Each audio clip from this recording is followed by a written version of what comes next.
Ya, kita ingin ke Bang Effendi Ghazali. Setelah kemarin sudah ada hasil dari sejumlah lembaga survei, setelah putusan MK, ada yang melihat bahwa hasil dari survei itu dua orang pasangan calon yaitu Ganjar dan juga Mahfud MD ini cenderung turun elektabilitasnya. Sementara Prabowo Gibran dan juga Anies Muhaimin ini cenderung naik, Bang. Apakah tantangan ini akan tetap terus berjalan sampai 3 bulan ke depan atau mungkin tiba-tiba ada surprise di tengah jalan? Kami Komunikolog Indonesia itu pimpinannya sekarang Pak Suko Widodo di Unair sedang melakukan riset juga agak banyak kualitatifnya tapi sesekali harus kuantitatif. Nah, yang kami temukan sementara ini betul ada tren seperti itu, angkanya tidak setajam yang ada sekarang. Lagi-lagi saya katakan kalau ada lembaga survei atau konsultan, sekarang nih mereka bandwagon gitu. Jadi sekarang mempersuasi untuk menunjukkan apalagi ada kecenderungan satu putaran selesai misalnya gitu ya. Jadi tentunya mudah-mudahan semua pemirsa kita dan para pemilih mulai dengan teliti mempelajari siapa mereka, dari dulu posisinya di mana, sambil membandingkan di antara 4 jenis lembaga survei yang saya ajarkan di kelas, saya nggak tahu apa masih diajarkan. Yang pertama itu lembaga survei publik, uangnya dari publik, endowment itu dari publik berpuluh-puluh tahun dan biasanya akurat. Pew Research Center misalnya gitu ya. Kemudian yang kedua yang betul-betul komersial, Rasmussen dan kawan-kawan itu artinya Anda tinggal beli saja, mau satu item, mau langganan, sebulan ataukah setahun dan sebagainya. Lalu yang ketiga itu yang sedang jadi konsultan. Dan di banyak negara lain disebutkan kami lagi jadi konsultan si ini. Dan ini hasil kami gitu. Nanti kan dalam tanda petik diadili oleh pemilih dan publik dengan membandingkan dengan lembaga-lembaga survei lain yang kredibel juga, serta track recordnya, rekam jejaknya selama menjadi konsultan, ngaco-ngaco betul atau masih dalam standar. Lalu yang keempat, misalnya seperti dulu pernah ada ya, TV One bersama dengan Universitas Bakri ya, Litbang Kompas dengan apa kalau di Amerika, LA Times dengan University of Southern California, Annenberg School of Communication misalnya. Nah, yang mau saya sampaikan adalah tren itu ada, tapi mungkin yang sedang terjadi pada saat ini justru menurut saya angka undecided atau yang sedang menimbang ulang keputusannya menjadi besar. Karena pada sisi tertentu kan kita tahu ya beberapa lembaga survei menunjukkan bahwa memang mereka tahu ada istilah dinasti politik, tapi mungkin nggak terlalu tahu apa akibatnya. Dan jangan lupa 60% pemilih muda yang mungkin belum pernah berhadapan dengan apa yang pernah terjadi di tanah air kita ya. Nah, pada bagian lain sedang muncul tokoh-tokoh bangsa ya yang kita sebut budayawan, akademisi, cendekiawan ya, tokoh-tokoh umat berbagai lintas agama juga yang mulai menyerukan tentang hal-hal seputar mungkin etika, moral, berpolitik yang kemudian mungkin membuat orang bisa menimbang-nimbang. Walaupun pertanyaan yang tadi itu penting sekali, ternyata pemilih muda kita belum berpengalaman dalam hal itu dan seperti pemilih muda di dunia, mereka rata-rata masih dalam posisi swing juga gitu.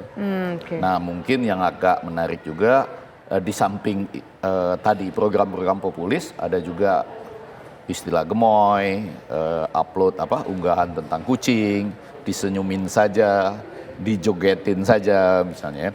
Nah, tetapi pada bagian lain kita ingin mengatakan rasanya sekarang orang sedang menimbang ulang dan ini adalah momentum penting setelah nanti kan nggak bisa lagi sudah hari ini boleh saja ada demo yang mencoba mengatakan diskualifikasi bagi Gibran dan lain-lain, tapi saya rasa dalam konteks 20 menit nanti ya sudah lewat ya. Udah lewat nih, harusnya mulai jam 3 sore tapi belum mulai. Kita lihat nih Bang, belum mulai Bang. Ketiga pasangan capres cawapres ini yang nggak boleh mundur nanti harusnya pemilunya ya 14 Februari jangan. Jadi ini agak mundur sedikit tapi seperti yang sudah kita bicarakan di awal tadi tidak lagi mengganggu konstelasi dari ketiga pasangan ini. Oke. Ya. Tapi ini sudah pasti 3 ini ajak akan terpilih atau akan ditetapkan, akan maju begitu ya, akan maju begitu. Ya. Tapi begini, Bang Effendi Ghazali.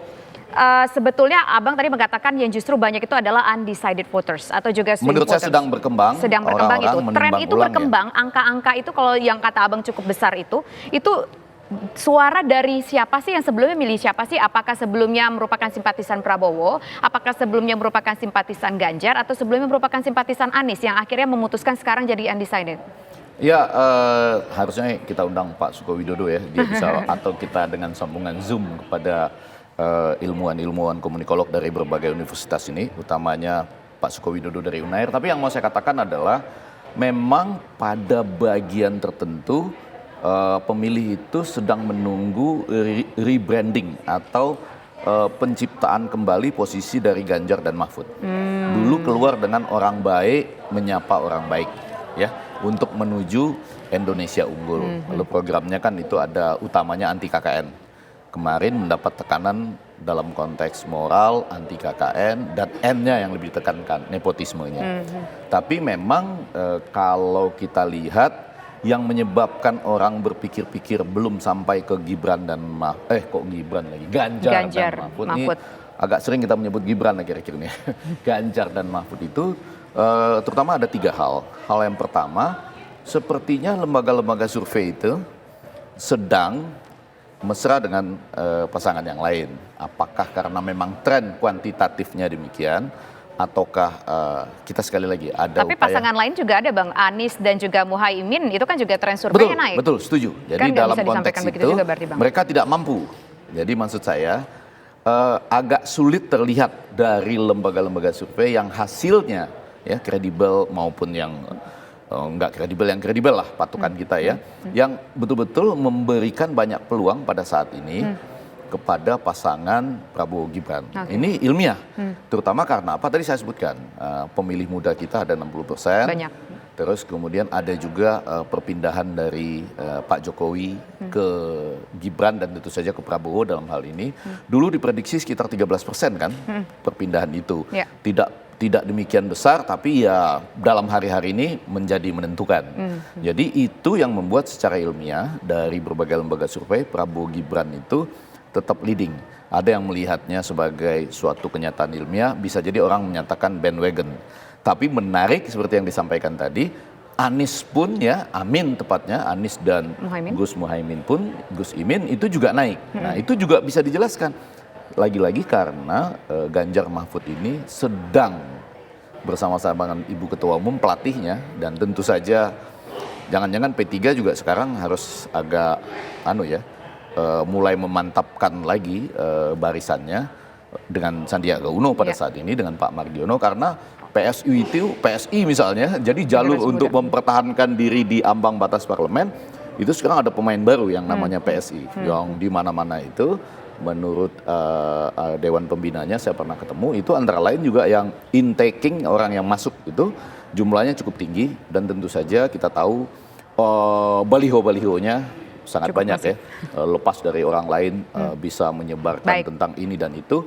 Yang mau saya katakan, PDI Perjuangan dengan P3, Hanura, Perindo itu pada saat ini harus betul-betul mencoba kembali mendapat rebound untuk hasil-hasil survei, sambil betul-betul nih menetapkan setelah nanti dalam 20 menit ditetapkan tiga-tiganya sah sebagai pasangan calon presiden dan wakil presiden, tetap juga boleh loh mempersoalkan itu gitu.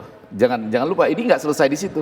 Jadi nanti tetap saja ada yang mengatakan yang ini sebetulnya nggak layak lolos gitu. Tapi di sebelah sana dijawab, enggak, sudah resmi, sudah ditetapkan. Apalagi jadi kemungkinan nanti isu-isu itu akan tetap terus bergulir ya Bang, meskipun sudah ditetapkan. Nah ini juga cukup menarik. Setelah penetapan ini pemirsa, esok hari juga akan ada penetapan nomor ya. Penetapan nomor capres dan cawapres. Apa makna dari nomor-nomor besok, ada 1, 2, dan 3? Pemirsa, kita akan bahas usai jeda berikut.